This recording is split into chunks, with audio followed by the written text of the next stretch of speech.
Jimmy Savile, man. Yeah. Like, a lot of people talk about it, man. Not anymore, no. It was just a little craze and, exposed, and then that's it. Everybody still panders back to the BBC like it was never a thing. What was your thoughts on Jimmy Savile, the whole thing? He was probably past my generation, so I never really knew him. As in, I never grew up with him, watching him. Obviously, I was already privy to the information that the media, specifically the BBC and Hollywood and so on, are monsters, as you say. Yeah. So I knew that. It was not a surprise to me when it came out that this icon, Jimmy Savile, has been exposed for all the stuff that he's been doing. Yeah. It wasn't a shock to me. But at the same time, what I didn't understand was how people can just brush it off. How people just don't care anymore. It's like, it was a long time ago. The BBC's not like that anymore. And they've exposed.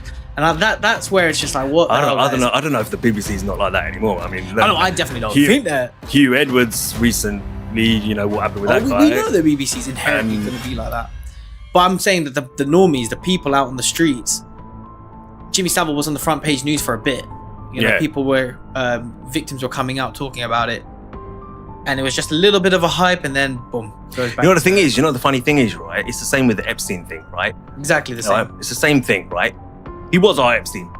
Let's be honest. Basically, here in the UK, he was our Epstein. Yep. But the thing is, what people don't realise is, just because the drug dealer has disappeared, the addicts still need their fix. So whoever he was catering to still need their fix. They're still out there at large. Yep. And it's like the public are just like, they don't, like you said, no, it's changed now. now. It's done. But it's not done and dusted because those people are still out there. Those addicts are still out there. And there's more drug dealers wanting the product, right? Yeah, for sure. And then you also got to remember who's the source, who's actually, there's the dealers who are organizing it and supplying, but there's still higher ups that are pushing it too, and it's a dark web. It's friend of royalty and politicians and so-called national treasure was, in fact, a serial abuser and paedophile. Saville, we were told, had used his charitable deeds as a front to access and abuse vulnerable and at times sick young people. Following this revelation, campaigning MP Tom Watson stood up in the Houses of Parliament and addressed the then Prime Minister David Cameron. He referred to the files of a convicted paedophile who he said was well connected. But if the files still exist, I want to ensure that the Metropolitan Police secure the evidence, re-examine it, and investigate clear intelligence suggesting a powerful paedophile network linked to Parliament and Number 10. He was also a great friend of royalty and politicians. Many people were shocked to learn that Saville had used his position to be a serial sex abuser and paedophile, much of it conducted in plain sight. Ones that are monsters. Well, we've said this before, the police don't work for us anyway. We know that. We know that. Yeah, it's all an act. Yeah, there's probably some police officers who aren't involved at all or don't even know this sort of thing and actually think they're out there doing a job, looking after the public. But their real job is to protect the rich and the elites and the ones that run this country, right? Hello, welcome. Come in. I must introduce all our friends. I'm Lucy. You're Lucy. When you were small, did you ever want to be the Prime Minister? No, when I was small, I don't think one ever thought that there could ever be a woman Prime Minister of Britain. We didn't, Jimmy, in those days, did we? No, but we always hoped. We always hoped, all right. You're going to fix it. Women have come on so much during my lifetime. I still haven't quite made it to Number 10 Downing Street, but I just hope that I'll do one. Saville openly endorsed Mrs. Thatcher. That's fine. There. Don't I get one? Well, actually... I thought you were going to fix my getting into Number 10. I've already done so. But I was going to see you privately about that, because I wouldn't want too many people to realise how I'd done it. The Prime Ministerial rover, bearing now Mrs. Thatcher. With Mrs. Thatcher in power in 1979, Jimmy Savile had a plan to become Sir Jimmy. So that's just another example of his power, influence. I mean, Margaret Thatcher would have known what she was doing as well, knowing how influential he was, how popular he was, how people listened to him and paid attention to him.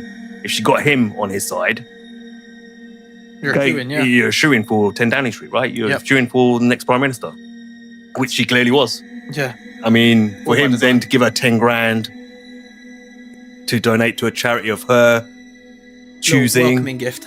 Like, just crazy, man. Like, what he, like, I mean, do you think she knew? Of course. Well, I don't know. Probably, though. She must have heard the rumours, because, come on, rumours go around, like, if they're going around like wildfire like that. I mean, we heard Johnny Rotten just speaking, you know. Yeah, he knew it. He knew it, you know, everyone knew it. So she must have caught wind of it and chose to ignore it. You don't become Prime Minister without knowing what you're going to get into. Yeah, like... It's still a selection process, not a... As much as it is a democracy. Yeah. They know who's going to be the next Prime Minister. And you have to kind of be willing to be involved in that. That's mad though, isn't it? And she obviously said yes. And then he's bringing kids to your door in a TV show episode. And are you not worried, like, where these kids going to go after they leave my office? She clearly didn't. She didn't. You can't just sit there and tell me she didn't have an inkling of what was going on. Nah, she knew. They all do. How you guys, if you're listening to this, how you as an individual out there right now, still not enraged by this is beyond me, man. How you ignore it and don't even talk about it and, you know, wish it away kind of thing. I get it. I get it. It's not nice to talk about these things, yeah, and they're gruesome and they're horrible, but that's the crime that the person committed. Imagine what it's like for the victims. And we talk about this. People don't care about the children, and it's. I feel like it's so fake. I was saying off record in it, but I'll say it on record now. You know, the people who protest, for example, for Palestine, and they're saying, "Oh, there's genocide, and look at the kids, and you know, we need to save the kids over there." And how about saving the kids here? And you know, and at the very least, there's evidence to suggest. No, there's evidence, point blank, of people at high levels being involved in this.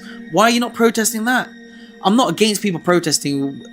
No, that's not what we're saying. We're not saying that you can't protest. I'm not saying that, but if you're going to have posters saying "Save the kids" at these protests, why not have also a protest saying "Save the kids" regarding these people, these monsters? But this is what I go on about when I talk about these, like we saw the Tommy Robinson protest on the 13th, yeah? Unite the kingdom, and they're saying save our kids and save the women and all this sort of stuff, right? Why are any of you not demanding that this Jimmy Savile investigation be reopened?